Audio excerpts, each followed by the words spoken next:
But yeah, get into songwriting in general quick because we don't often get opportunity to do this, and I'll open with this. This is something that JQ did a lot of work with the Clutch. Like I think he wrote Icebox and some other hits.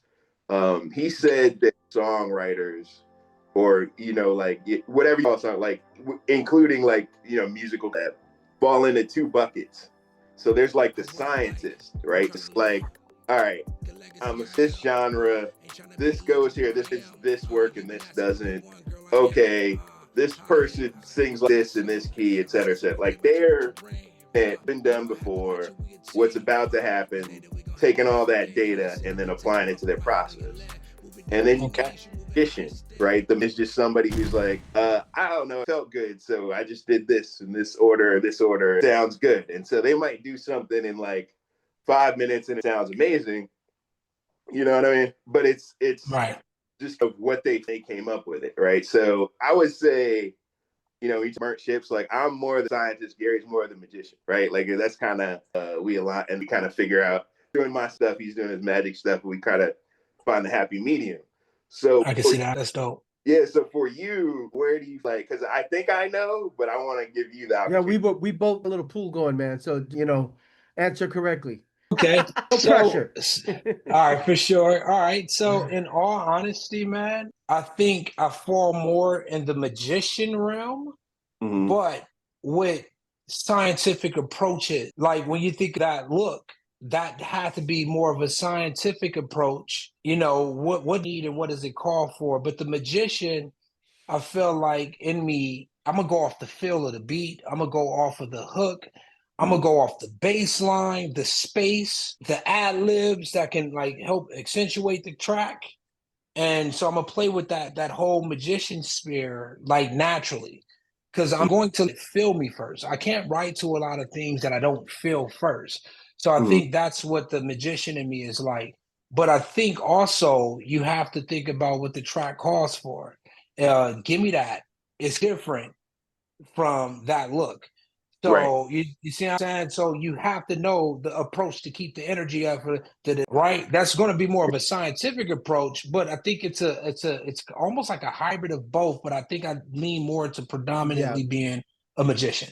yeah. You do Okay. both. Yeah. I try to do That was both. that was my guess, was that your core self is intuitive, almost spiritual, just vibes, but also Yeah. because of your catalog and your CV, right? Your resume, you do both. If I had to put a percentage, I would say like 51-49. You do both. You can reside in both worlds, but Oh, I think that's a compliment, man. Thank you. childhood, the core Deltron that started out in the game, or that had that inspiration as a child, whenever that was, that magician is always there. That Nah, was I that. agree with that.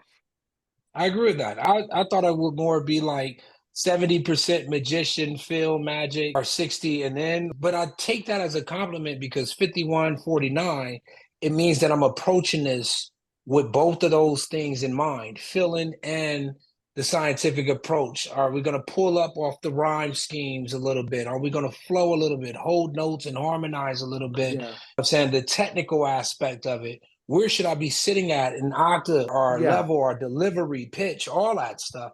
But then I Yeah. think also the science, that's why I think I lean more towards the magician, is because the scientific part, non-sec for a lot of these tracks is there.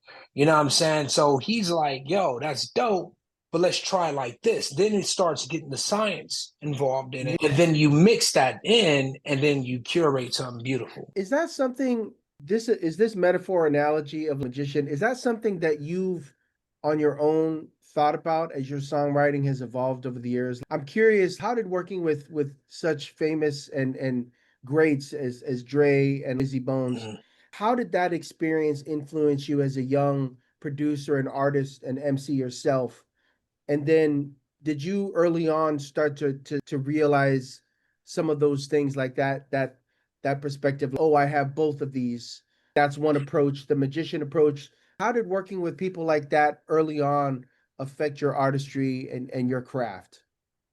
That's dope, man. That's a dope question. I think one of the things that I learned, and me and Dre, we worked, we did one major studio session, a long 12-hour session or whatnot. And we stayed in touch for a while after that, or whatever the case is, and just paths drifted. But one of the things that he always told me was this. He was like, yo, start your songs off with a hook. Your voice is phenomenal, Black, and your verses is dope, but 50 and Eminem, they start with their hooks and then they build their song around a hook. So that was one thing that I took from him. And then one of the other things that just recently started to resonate a lot more is when I was writing for Dre, I would come with all these punchlines. I was punchline heavy. And he would be like, nah, I forget the cat that I think I kind of know his name, but it was a cat that was in the studio with me. It was like, nah, Dre hates punchlines. He doesn't want punchlines. And if you think about the songs that he got with Kendrick Lamar and Corrupt and all these cats, you can hear it. He doesn't do a lot of punchline. Ever since Ring Ding Dong, that's what the cat told me. Ever since Ring Ding Dong, I keep the head ringing. He has punchlines every bar in that song, which came out in the late 90s. Yeah. He strayed away from that and was like, no punchlines. Just say catchy shit, fun shit, and just be you. The punchline is you. And I think he didn't say it in those words, but I think I gravitated towards that. So now when I'm working with cats like you guys, Burn Ships, I'm like, I don't gotta be punchline heavy. I don't gotta be super tricky, and I don't gotta do the shit to show that I can rap. So it's helped formulate this different approach and feel for the music overall after working with cats like that. Even the Lazy Bone back in the days track, shout out to Can't Quit. Even my approach for that, I had the slowest verse. I didn't try to rap fast at all because I said, what does this track need versus what the other cats are doing, or the track we did with The Game. Yo, they getting off with this approach. We had shout out to Sloan Bones. Sloan Bones get from both thugs is getting off with this approach. Ken's getting off with this approach. Let me get off to my approach with a different version of a hood aspect. Though I'm not the hardest cat, or I didn't grow up gang banging, how can I deliver something that fits in this song and with my own tones? And so it's just stuff like that that just helped me curate what I am today as an artist. Speaking of that, you've done a lot. You've done a whole album with Ken Quick. So I know he's a frequent collaborator for you. And I'm going to ask, when you're in that mode with Ken in particular, how does that affect how you approach a song? He's super melodic a lot of times. So does that mean that you stray away from melodies? How does it work? Typically, let me agree with it. I think you produced Knight Rider, if I'm not mistaken. I don't know if you produced. I did New Life. Okay. New Life. Okay. New Life, for example. That'll be a better. Okay. So New Life, my bad. So New Life, for example, he did the hook. It's a whole new life, and so he kind of off on his melodies. So yeah, I do try to take a different path. Just so the list, sometimes if it's a track that feel like it calls for both of us to harmonize, but just to chop it up and break up some of the patterns that you're used to hearing on tracks from a duo, I intentionally, sometimes I'll let him go first and lead the way, but I've known him for 25 plus years. So I kind of what approach he's going to take a lot of times. I'll try to guess or we'll talk. And I'll be like, yo, how you feeling? Like, you want to ride the beat? You want to cruise? If you're going to cruise, I'm going to chop or I'm going to spit. And if vice versa. So we try to talk it out. Or if he sends me something, I try to fill in the pocket of what would make the most sense. Yeah. So it can be a complete track. Again, with Ken, that's my brother. So I extract ego again. I'm not trying to get on to show off like lyrics in the bar. I don't compete with cats. When I'm on songs with cats, I want to make sure that. So when we did Plus One, for example, like you listened to Willis, got off with you could be my plus one. So I was like, let me stay away from that. I said, I want to blend it in to the point where people hear this song in collaboration, they can hear a peanut butter and jelly sandwich versus too much jelly. Yeah. So that's me as kind of anti-artist, because most artists are like, I got to get on a track to show off. Can't no one outdo me. Right. I got to drive it home and bring it. Like that shit, that was cool in my 20s when I was trying to prove a point. Now I just want to make the dopest song. You know what I'm saying? Right. Yeah. You think it sounds like you're describing like sort of evolution that all of us, I think, musically happens from like the young gunslinger in town to like, Mhm. now I'm concerned about craft and like the best thing, not about myself. Do you think Yeah. is that kind of way of putting it? Is that like a big theme in like growth in your songwriting and your journey as an artist? Definitely, that's accurate for me, but I still come across cats that's like, yeah, nah, Black, you can't outdo me on. Like, I'm not trying. I'm me. Yeah, more like, yo, what does the track need? This is a collaborate. I don't collaborate with people I don't like. I don't. If we got, not to say that I'm not willing to get on a track with juggernauts, but typically I'm not going to collaborate with cats that I don't like.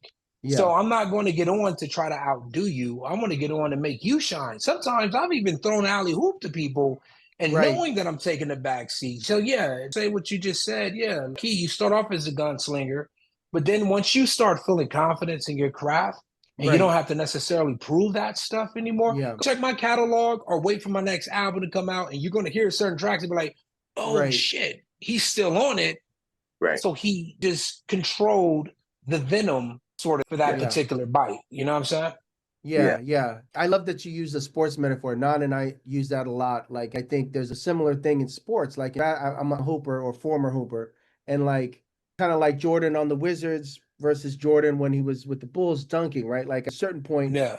knew how to play the game, and he didn't have to jump higher or be the fastest person. He just knew Mm-hmm. how to do that turnaround and get the right position. And I think a similar thing happens with music too, where you just know what needs to be done for the song. You don't have to do all Hell this yeah. extra.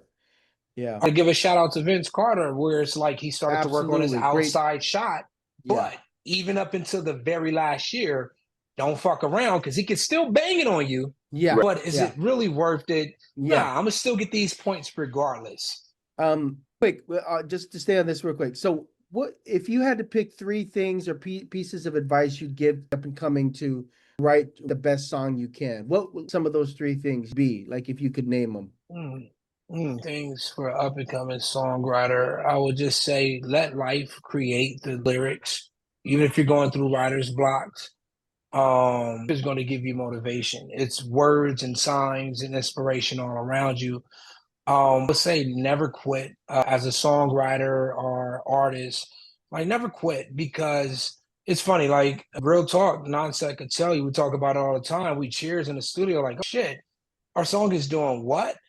Like if you never quit and you continue to create, that's what we're all about as humans. We have to create. And then I guess this is me just freestyling, spitballing, guys. We didn't rehearse any of these questions. And I would say the last thing is if you really love it and you continue to create, they kind of tie into each other, 2 and 3. If you love what you do and you continue to create, the piece of you that let go of some of the nonsense that you originally started to create for, and it Mm. becomes organic and a piece of you. And once you start to let go of feeling like you have to hit certain milestones, you have to do it a certain way or look a certain way or act a certain way, once you start to let that shit go and you realize that it's all silliness anyway, then everything starts to happen for you. It's crazy the things that's been happening. When, again, at the start of this podcast, I was saying how me and Nonsec just talked about flying different places and different women and experiences in a nightclub while I was hosting, drinking Tokyo teas and just cheersing for years. And then organically, I didn't have to hit them and beg them for beats, or we didn't have to talk, the pricing and funds. And we didn't, none of it happened so organically because I wasn't chasing it. Once you stop chasing shit, it literally was right around you the whole time. So if you're an artist, just recognize the beauty that surrounds you and you should have no issues as a writer. You know what I'm saying? And then last thing I would say this is come take a songwriting workshop. I'm gonna be doing one with LA County on August 22nd. KTLA News will be out there, and I teach these workshop writing hacks. So I'm not gonna reveal that right now for you, Gary. So I just kept it kind of broad and vague. But there's some ways to get around writer's blocks. There's some tricks and some stacks where you expedite your songwriting process. So come rock with me. That's all. Say the date again so we can just repeat it one more time. Yeah, that's gonna be August 22nd. That's gonna be Silmar, California, Park. KTLA 5 will be down there and everything. So yeah, come get tips on songwriting and yeah, we'll go from there, All right, what's up? We forget to do one thing, and I don't want to forget about it. So let's just talk about it here. Yeah. So the new single out, Dress Down Low, to over 300 playlists. Shout out to shout out to Gary doing some of the networking on that. See what I'm saying? Gary be putting in work, voice So, and behind the scenes, man. Shout out. yeah. It's on radio. Shout out Takedown Radio, Chris Kaggs.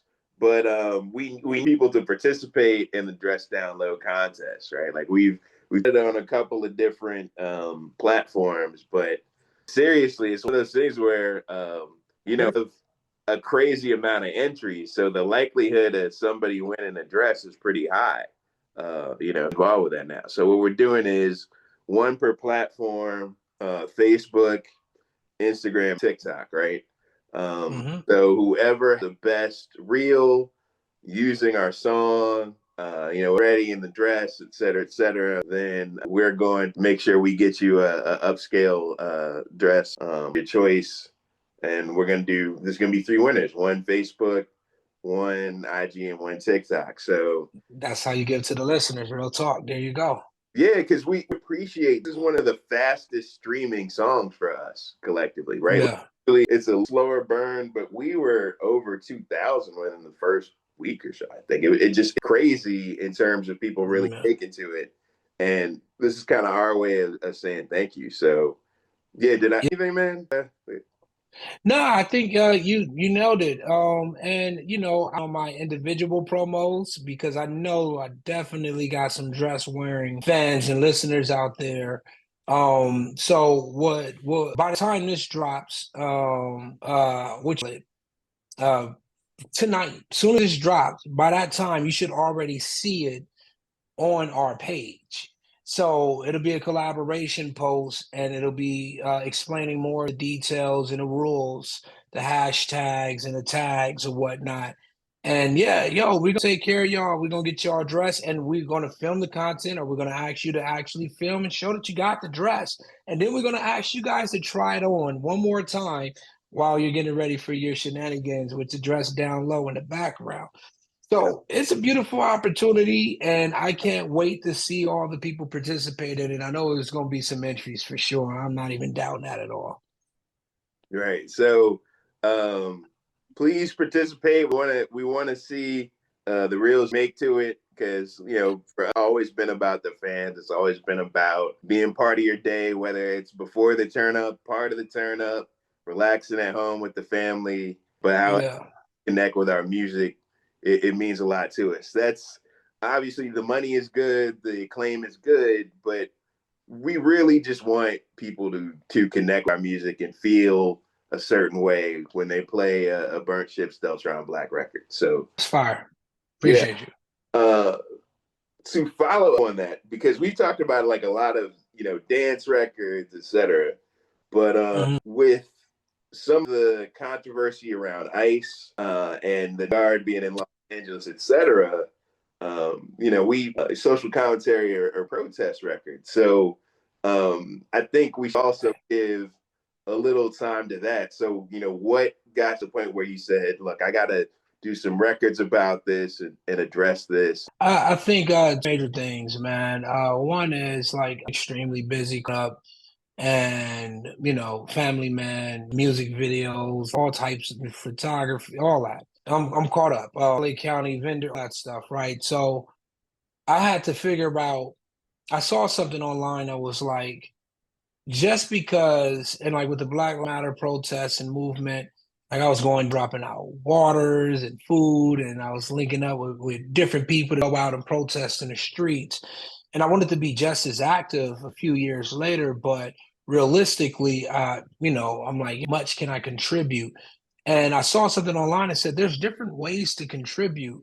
And if you're an artist, use your voice. And I saw that. Or even if, I don't know if said if you're an artist, use your voice, but it was something along the lines of like, you can use your voice. You can post a link of donation, just something that's specific to you and what you do. How could you contribute? And it resonated with me. And so I said to myself, like, dude, I want to make a song about these social issues that's going on. And so we ended up doing changes, and people love changes. And it's homage in a weird way, though the track sounds like, you know, a completely fresh rendition of like one of a social track. It was my way of being able to contribute something that's going on currently, pay homage to Pac in a weird way, and talk from the perspective of the second point. Black and brown ethnicities, even white, I don't care what your ethnicity is, we stand as one when we have the same color heart. And as long as our heart is bleeding the same color, then we should stand in unison. And I mean, with all ethnicities in the building. And Right. so what impacts one human impacts the frequencies of everybody around, and they can feel it across the world. So I felt like it was a responsibility of me to hook up with my homegirl Male for the Bay to do the second track and release that just off the whim, did it on a whim, and you know, wrote it. You sent me the track, literally wrote it in a day, recorded it the next day, uploaded it the next day, did the artwork and all that. Yeah. Because it just needed to be current, and people needed a soundtrack to some of the stuff that's going on in LA that they may have not been privy to. And that shit impacted us heavily. Like I lost my gigs for the month of June and July strictly because of some of the things going on where families didn't feel safe to come outside. This shit impacts us all in so many different ways, not just monetarily, you know, or the way that we view each other. And then, Yeah. and I'm a too, like I didn't think it was a third thing until I was just reminded. I just thought that it was a lot more unity in LA. And when I would get online and see people saying like, "This is not a fighter, this, I just anything that fucking happens here is our fight. I Right. don't give a fuck who you are, what you. This is our fight. Right. You can't go and eat food and cherish the heritage and women and the music and what makes this our culture and say, nah, we're tired. I'm done with. I said for myself, like, fuck it. I'll go on the front line and I'll do it musically in a different way. You know what I'm saying? So I was happy to be a part of that. So thank you for sending me those tracks. Yeah, and thank including me because I'll always say for LA is where most of my collaborators live or where I met them. Like I met Gary LA, obviously I That's met fire. and anytime I like whether it's the fires or earthquake, I'm always worried and check in on people like, yo, you good, whatever, because that's home. Like, everybody in LA really made me feel welcome musically, creatively, and just as a human being.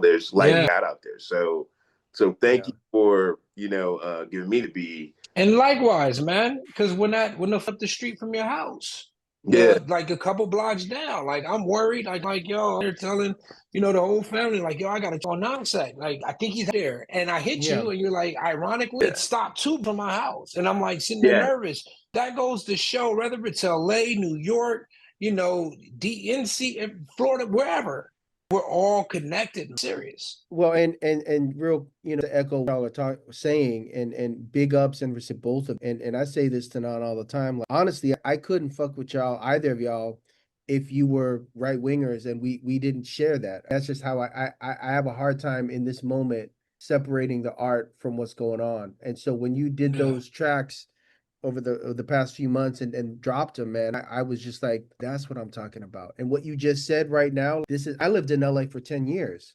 I Right. have Yeah. family there. My Right. family runs deep in Carson, Compton, Long Beach.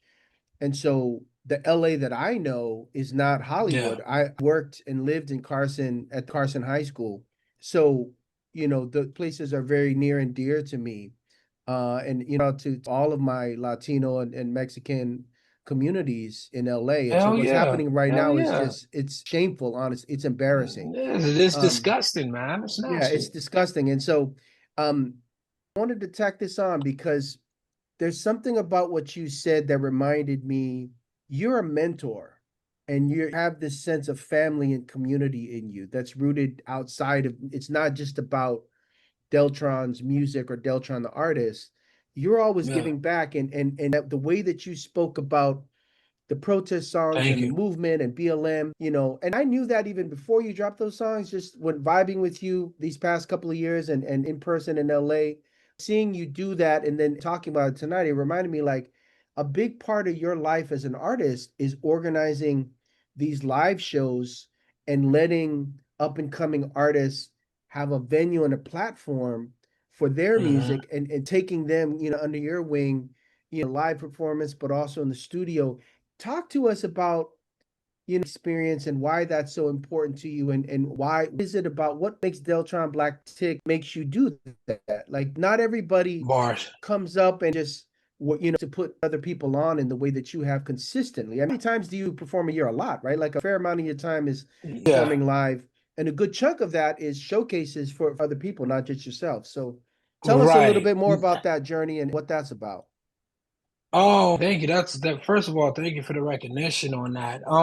Just always thought that everybody deserved an opportunity. Was granted opportunities. I always talk about this, and whenever I stumble upon this topic, shout out to my big brother Shucks One in Japan. He was like a mentor to me back when I was in group homes, and literally, he made. I will never stop sharing this story because he may have single-handedly saved my life.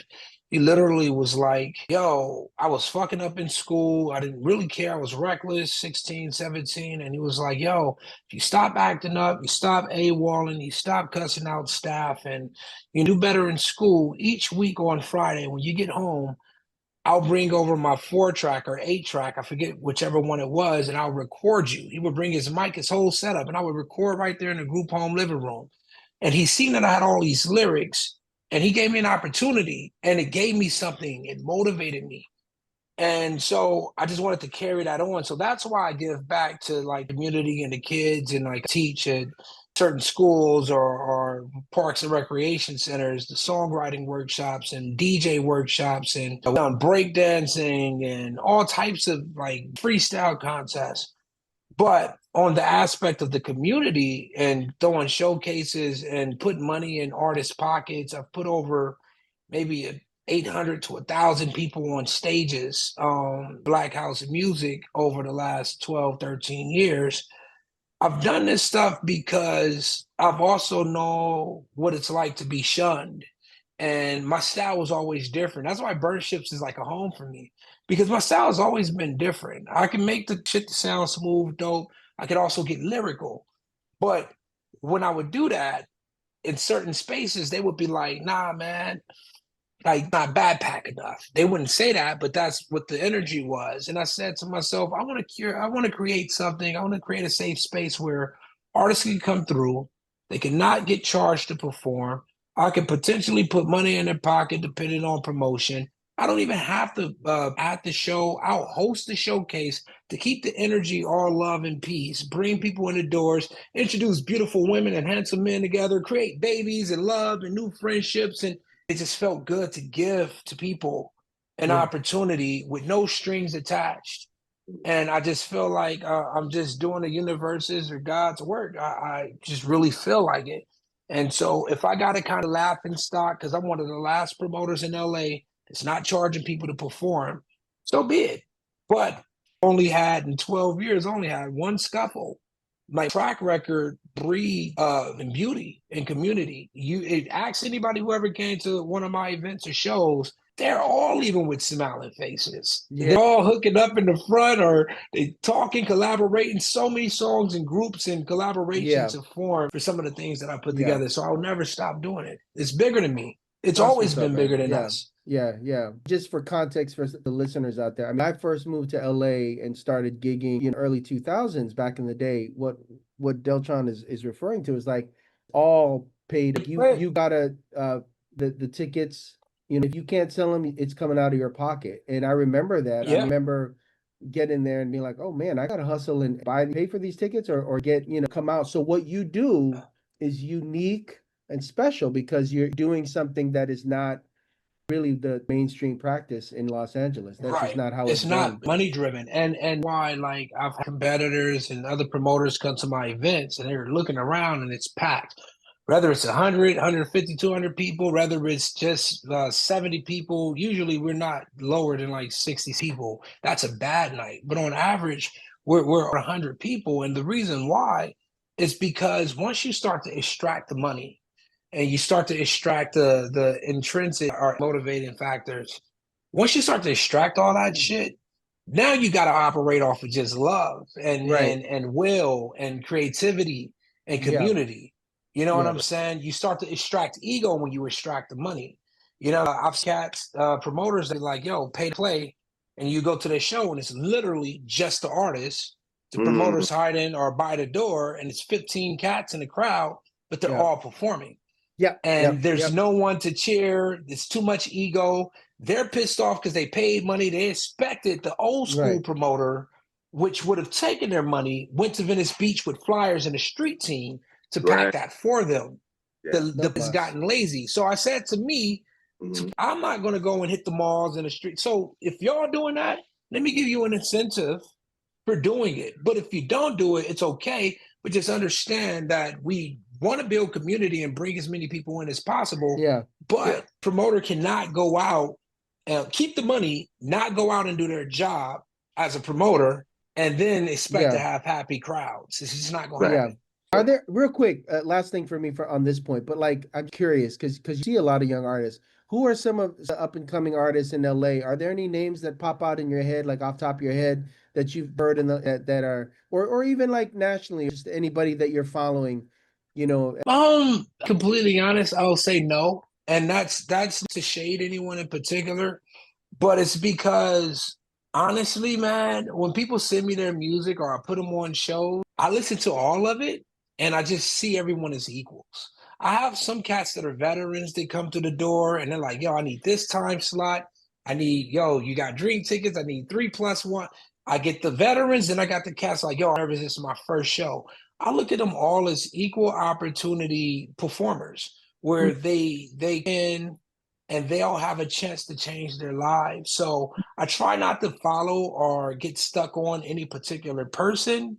I just show love to all of them. I can name 100 people, but it's just like I'm not looking to follow. I got some Black House returning veterans that come and rock with me that I can shout out, but I don't want to also eliminate some of the other beautiful up and coming artists. Man. That's awesome, man.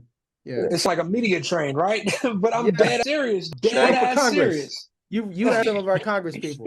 No, but I completely get that because you know, the things that I've learned as, you know, get more experience in the industry, just because an artist doesn't resonate with you doesn't mean that there isn't a out there, right? Whatever they're due. Like for me, I didn't get Blueface, right? The whole Tatiana record, like I really didn't get it, but it went. It was a big record for him. It did all these numbers, and all these people, and so I get into the business of that's a whack record, that's a whack artist just because I'm not feeling it. Now I say, particular artist is not for me, but they have a fan base out there that completely needs that thing.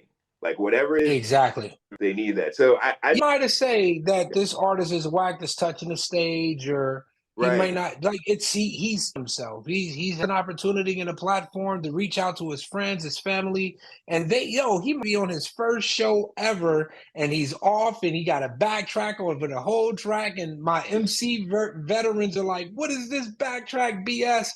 But for him, it's a life-changing moment, and my thing is to send energy out that they can remember for a lifetime and be like, "Yo, I did it," and this person gave me the opportunity, didn't charge me, actually put money in my pocket sometimes. Yeah. You know what I'm saying?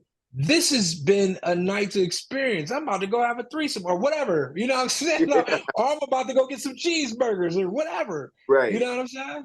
Right. Or even go home and get better because they saw you. Get better.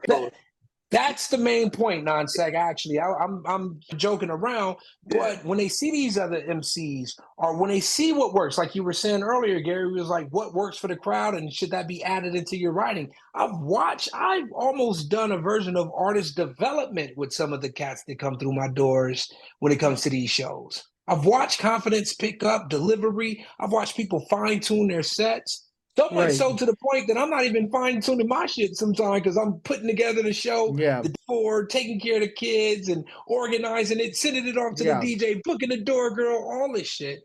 But if you can have that confidence an experience, man. I'm telling you, I got shitted on earlier where I couldn't book a show for nothing. So I said, fuck it, I'm gonna throw my own. And Yeah. it's worked. I'm currently looking for a residency.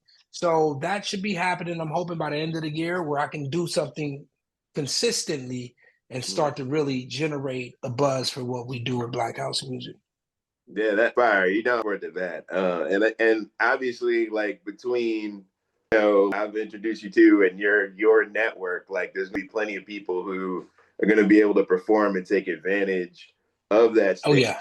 the community. So excited for that. I would be remiss. This is more like as a hip hop head, I gotta ask this question, but I think Yeah. you're uniquely qualified to give a good perspective on this.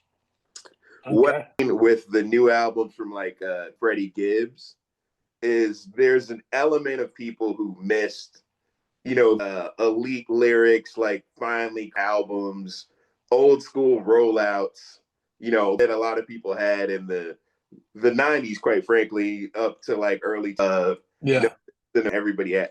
Like it's like that portion of the rap fan base is happier than they've ever been, all while they're still, young guard, like even younger than Kendrick, because Kendrick's kind of since '09 at this point. Yeah.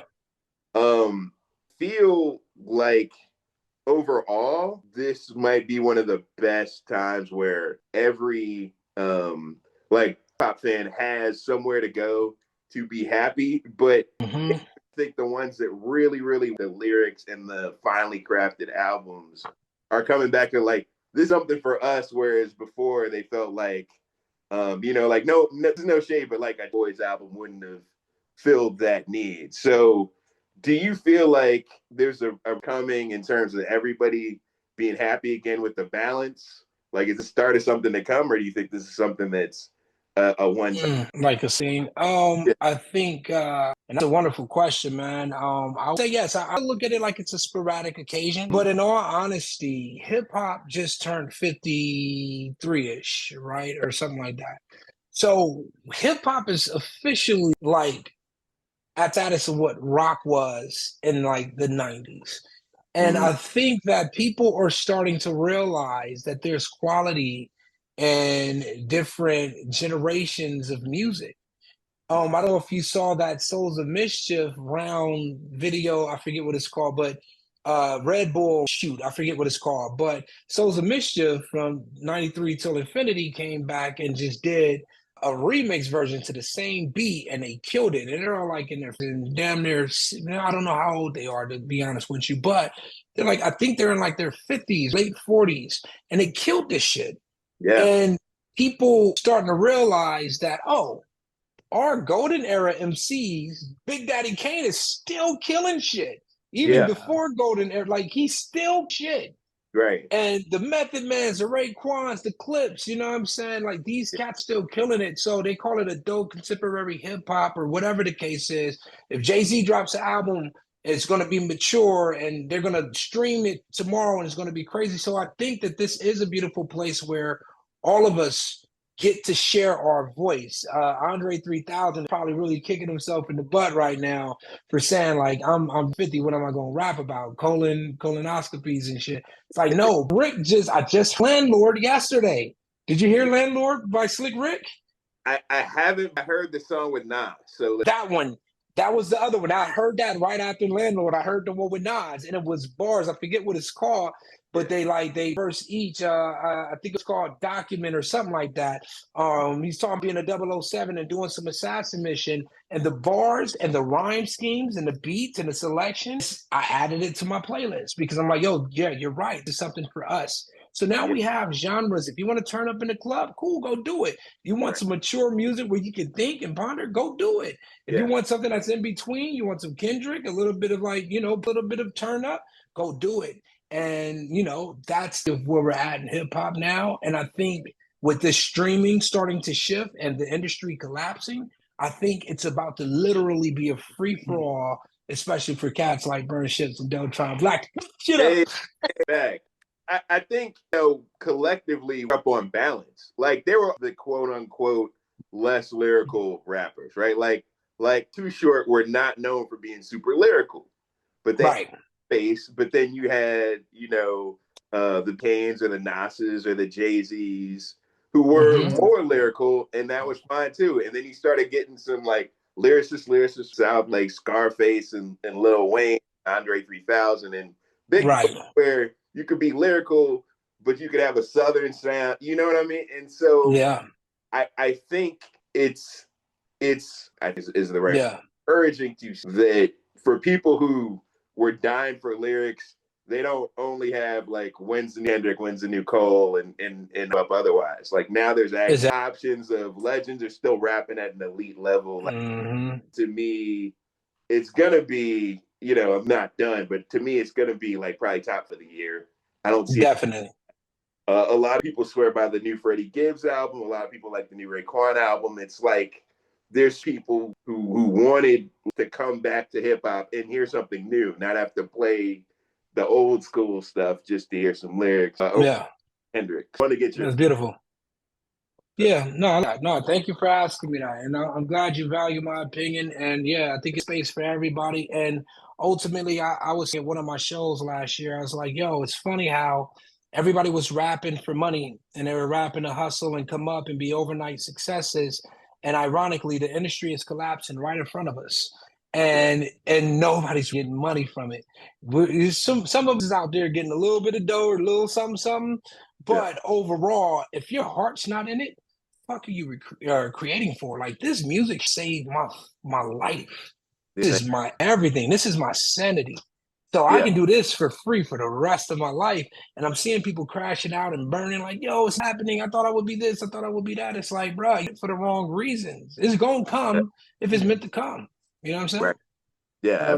I got a couple of questions about influences and sort of like and one of my favorite ones is to start it off, and for sharing the time, it's 2 hours and it feels like it's been half an hour. Like it's just the stories and the back and forth, man, has been great. But if you were stuck on an island and you only had 5 albums or let's artists, what would those albums be? I've never thought of a question this profound, but if I was stuck on an island, I definitely would probably have Tupac till the end of time. I love but I like some of the Nas albums that wasn't so popular. I can't remember off the top of my head. I love It Was Written a lot. I like It Was Written more than Illmatic, but if I didn't go with I went the Black album because that is much for me. Nas's Untitled Black album or the Nigga album. What's in that I would go with? I said Pac, Nas, because I don't want to make shit up. Honesty Policy. Let me see. Oh, that Most Def. Which one was that? On both sides? The one that had Slow Down. The Talib Kweli. Yeah, Black. Yes, that one. Good album. Oh, come on. Oh, DJ Quick, Balancing Options, man. I'm sorry. Or was it? Yeah, Balancing Options. All right, come on. Give me one more. I'm just freestyling at this point.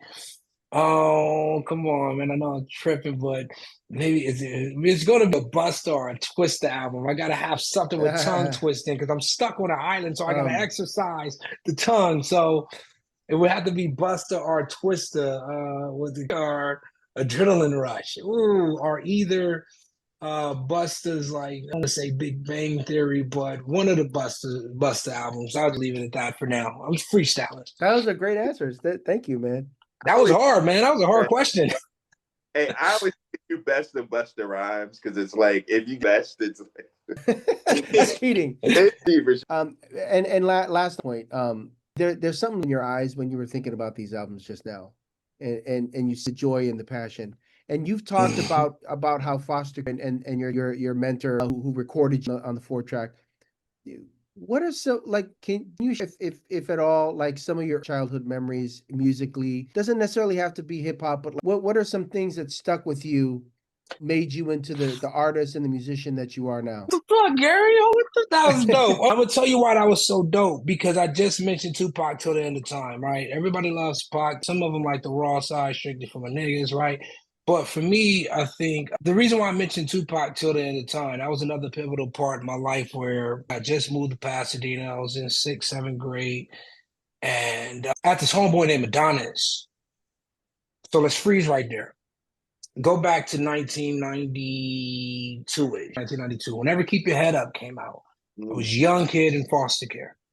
My first group home, my hardships, didn't understand what was going on. I'm saying fights and just at a young age, so much aggression in that house.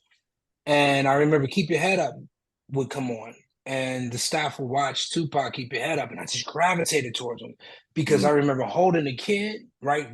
Keep in mind, I'm a lost kid in the group home. I don't know where my mom is. I'm still processing shit at 7. The traumatization of being pulled from a burnt down house to going to my McLaren Hall, to then shifting over to my aunties, but then separating from my twin brothers and sisters and just my 3 older brothers separating, and then my oldest leaving, and then just me and my brother in this group home. And Tupac, Keep Your Head Up. This all happened within a span of 3 years. And I'm seeing this man rapping his heart out and holding his child. You gotta keep it up. But he had the swag, bald head. I rock a bald head and shit. But I didn't have a bald head back then, probably. I don't know. So he got this kid, and it just was a connection there. So back to Adonis. One day we're in the locker room, 7th grade. I'm in Pasadena, 6th, 7th grade, and we're getting dressed after PE. And there's a paper sitting on a bleacher, and it's a folded up paper. And he picks it up and he opens it, and it's the Tupac Till the End of Time CD. And I didn't even have a CD player. My foster brother did. And he was like, "Do you want it? You can have it if you want it." And I was like, "Really? It's Tupac." And man, I popped that thing in, and bro, my whole life changed. I think that's when I officially started to become a rapper. Even though it wasn't the year that Till the End of Time came out, by the time I found it, it was like 97, 98, or whatever the case is. But I officially decided to become a rapper after finding that CD. So that's a great fucking question. That's why I did all the extra, the Busta Rhymes, like, oh, give me some more.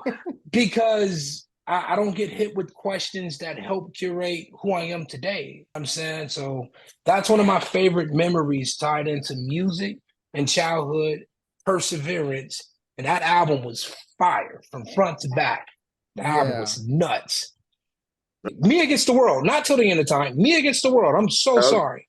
Me Against the World. My bad. I said Till the End of Time. Me Against the World. That's what it was. Oh, I made up. Woo, there were some bangers on that, right? It was some bangers, man. Yeah. I thought, what you call it? I was thinking, y'all was probably thinking, oh, his time stamps is off. That don't really make sense. No, it was Me Against the World. I think that came out in 93, 94. Yeah, but I found it in 96, 97. That thank you for sharing that, because you didn't have to go there and you did, and I didn't have any expectations, but I think I'm projecting too. When I think about myself musically, I inevitably think about my childhood, because everything that we do, and Nana and I have talked about this. Nana shared with me, like, his upbringing, just like having parents that listen to everything. And so I'm in a similar place where everything was playing in my house. And a lot of it I had to play in secret because my parents were more traditional, right? They were more a fan of traditional music. So, like, pop music was kind of edgy. But I appreciate that, brother. That's fire. Really, that's where you got that dope ass voice from, man. That's where you got that fire. All the background, the secret music you was listening to, and the pop music. Come on, man. That's dope. That's dope. Craft pop for the liberated soul, man. You put the pop in that slogan. I appreciate it, man. So speaking of that, we gotta ask you, what's your favorite Burnt Ship song that you've been on so far? I know we have a lot, but in terms of ones that actually came out, what's your number one? If you had to pick one. Yeah. If I had to pick one, give me a second to think, because that look is, I told y'all, like, that look is crazy to me. So that look is up there. Give me a second, though. Damn, we got a lot. We've recorded over, at this point, Zach, in the last couple of years, we've recorded over 60, 70 songs. Honestly, man, I'm going to be honest with you. I can't. I love Give Me That. I love Please Don't Go Away. It makes me feel really good. These are honorable mentions. Oh, Carnival Nights. Fuck. So it's out of Carnival Nights, even though I know that's not a Burnt Ships joint, but I know we'll keep it Burnt Ships. So good. That'll help me. Because Carnival Nights is like that's a soundtrack to my life. I would say I can't go anywhere else, because I think that look, no matter what, whenever I turn it on, can never skip it. That's how I know I love that look. That look is different. It's just different for me, man. It's just beautiful. What about you? Gary. Give me that. No, you first, 9 second, then Gary. So I'll put it like this. If I'm not sure what ear is around me and I want to say, hey, this is Burnt Chips or this is Burnt Chips. Before you answer that question, freeze, because I know it's going to be good. There's another one that's not out yet. All right, which I'm not going to say the name of it. It's so fire. It's one of the only ones that, as far as a single that's going to come, that could rival that look. But I still think that look edges it out. I'll just give a hint and say it's probably one of the freakiest songs I ever recorded. All right, but go ahead. Continue on what you were about to say. So don't go away from me because it's such an easy calling card. I can play it, like I said before, not make any excuses. I can send it out. I can be in front of, it doesn't matter, Black people, white people, whatever. It's a universal song that people all get quiet and listen to and absorb. And True. so I'm partial to that one because of the piece that it gives me to be able to say, this is the artistic vision. And I know you're gonna meet it where it is, regardless of what you normally listen to. But I'll tell you this. That is my answer. But Dress Down Low, because of the slow burn on my side. It was like, I like the song when we cut it, but girls kept telling me, yo, this is the one. To the point I'm like, shit, let me dig into this song and figure out why I'm not seeing this as this the one. Mm-hmm. And then being like, I think what it needs is Gary to do these ad libs during the second half of the verses and how that all came together. And then it was finally, that's quickly becoming my 1A unexpectedly, just because of, that's one of the few times where I've really listened to outside voices to tell me, no, you're sleeping on this one. Because when a girl says it, it's different, right? Because we all know as guys, sometimes we try to protect feelings and everything else, but girls will tell you if your music is whack pretty quickly and unapologetically. And kids will too. Kids, one, or a girl like, nah, can I hear the next one? But if a girl's like, yo, this is the one, and making eye contact, she's passionate about it, it happens too many times. You gotta sit there and absorb it and hear what they're saying. Right. So how about you, Gabe? I promise you that one will get a music video. I promise you I will shoot a music video for that one. We don't wait till the time is right, but we don't, because I want to shoot it right. I want it to be dope. So let's get the contest flowing, and Dress Down Low definitely will get a music video. And I'll consult with you to make sure that the vision comes to life in a beautiful way. So we'll talk about it. We should shoot a guerrilla style at like AVNs or Exotica. I'm open to ideas, man. I don't know if they got dresses at these places, but how many dresses can go down low in that spot? I've never been. That'd be cool. I'm with it. Let's chop it up. I'm gonna hit you up. We're gonna chop it up and brainstorm. All right, Gary, it's on you, man. You got the heat, bro. I'm partial to that look on my end. There is something about that song.